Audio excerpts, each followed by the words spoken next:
Hello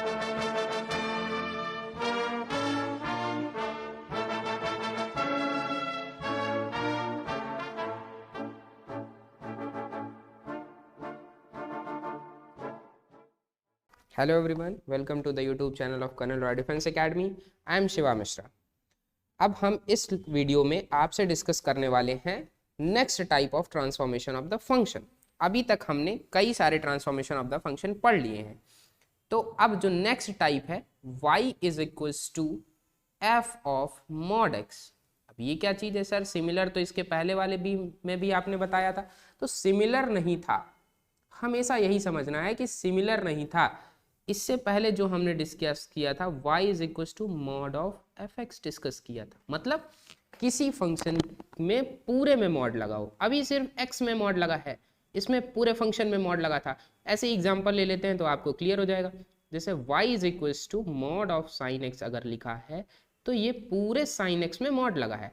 अगर बात की जाए y is equal to sine of mod x, अब देखिए यहाँ पर सिर्फ x में मॉड लगा है. तो अब हम जो डिस्कस करने वाले हैं वो यही डिस्कस करने वाले हैं कि सिर्फ x में अगर मॉड लगा हो तब कैसे करेंगे. तो जब x में मॉड लगा हो मतलब जो भी x वैल्यू लेगा वो क्या पॉजिटिव वैल्यू लेगा. तो इसका जो रूल है वो रूल क्या है? सबसे पहला रूल यही है कि remove the negative portion of x axis. Remove the negative portion of x axis. x axis का निगेटिव पोर्शन रिमूव कर दो and take symmetry of remaining graph. जो बचा हुआ ग्राफ है उसकी सिमेट्री ले लो along y axis. Remaining graph about y axis. y axis के अलोंग जो भी बचा हुआ ग्राफ है उसकी क्या ले लो? सिमेट्री ले लो. ये रूल बहुत इंपॉर्टेंट है, इसको नोट कर लो, एकदम दिमाग में रट लो. चलो देखते हैं एक एग्जांपल के थ्रू, आपको ये बहुत अच्छे से समझ में आ जाएगा. देखो जरा, मान लो y is equal to sine of mod x का ग्राफ बनाना है. या फिर और भी एग्जांपल लिए जा सकते हैं, जैसे कि अगर हमारे पास कोई क्वाड्रेटिक इक्वेशन हो x square minus 4x plus 3 और हम x में मॉड लगा दें, that is equal to mod of x का square minus 4 mod x plus 3. ये जो है इसका कर्व कैसे बनेगा ये समझना है. ठीक है, देखो x में मॉड लगा है तो हमें क्या करना है? y is equal to sine x का ग्राफ पता है, सबको पता है. x एक्सिस, y एक्सिस और ये ग्राफ है. 0 से 2 पाई के बीच में बना रहे हैं, बाकी आप लोग बना लीजिएगा. इधर भी सेम ऐसे ही वे में बन जाएगा ग्राफ, कोई बड़ी बात नहीं है.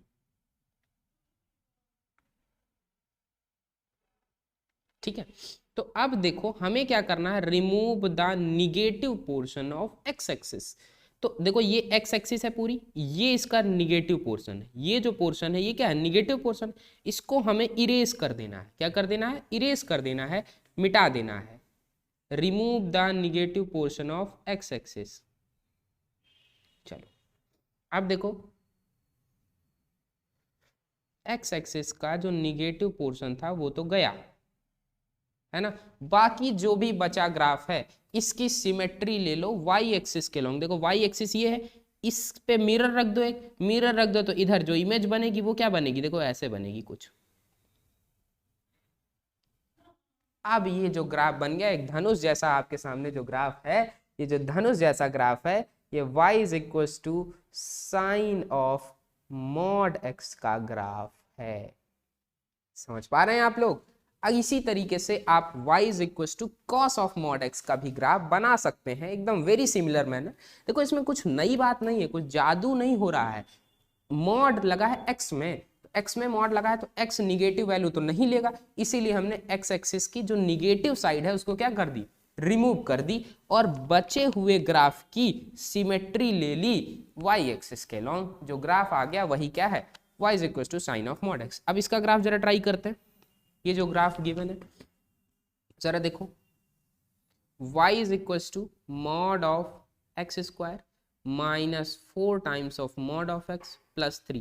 अभी हमने इस क्वाड्रेटिक इक्वेशन का, इससे पहले वाले वीडियो में हमने क्वाड्रेटिक इक्वेशन के रूट्स निकाले थे। अगर इस क्वाड्रेटिक इक्वेशन के रूट्स निकालोगे तो x is equals to 1 and x is equals to 3, दो रूट्स इसके मिलेंगे। और हमने इसका ग्राफ भी बनाया था। किसी भी क्वाड्रेटिक इक्वेशन का जो ग्राफ होता है, देखो ये पॉइंट 1 और 3 पर x एक्सिस को कट करेगा, तो इसका जो कर्व बनेगा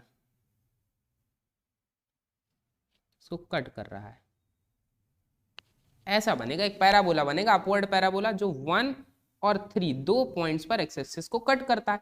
हमें क्या करना है, सब में x में मॉड लगा है, x में मॉड लगा है, x में मॉड लगा है मतलब इस वाले पोर्शन को हम मिटा देंगे, that is negative portion of x axis को मिटा देंगे, और जो बचा हुआ ग्राफ है उसकी क्या ले लेंगे, सिमेट्री ले लेंगे। तो पहले मिटाते हैं,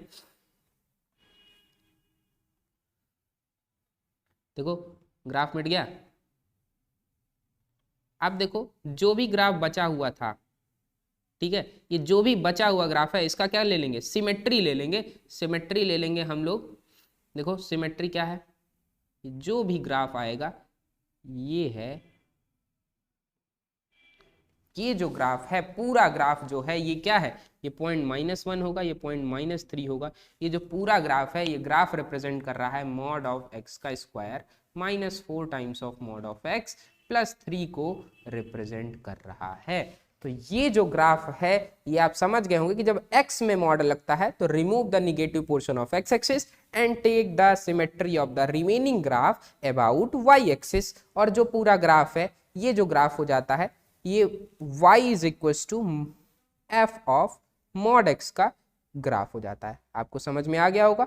और इस तरीके से इन ट्रांसफॉर्मेशन से मैं गारंटी के साथ कह सकता हूं कि आप लोग डेली 100 ग्राफ्स तो प्रैक्टिस कर ही सकते हैं, 1000-2000 ग्राफ बना सकते हैं।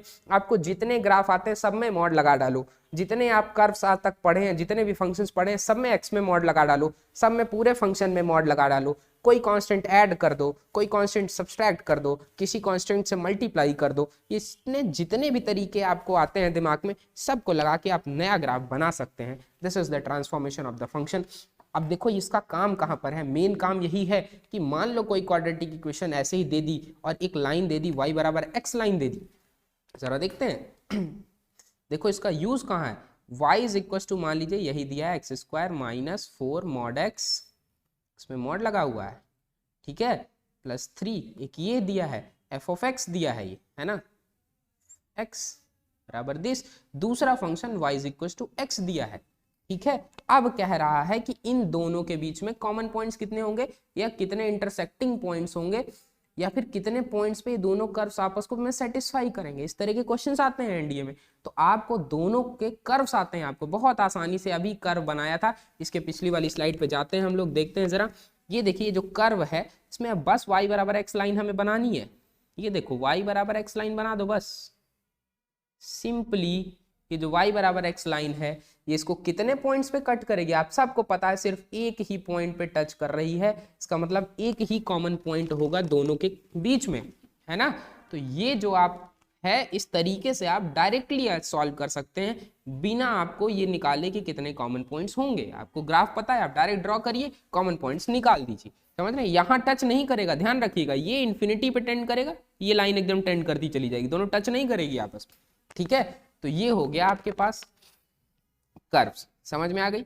एक और नेक्स्ट हम लोग के पास ट्रांसफॉर्मेशन ऑफ द ग्राफ बचा हुआ है, जो कि हम नेक्स्ट डिस्कस करेंगे। Thank you so much.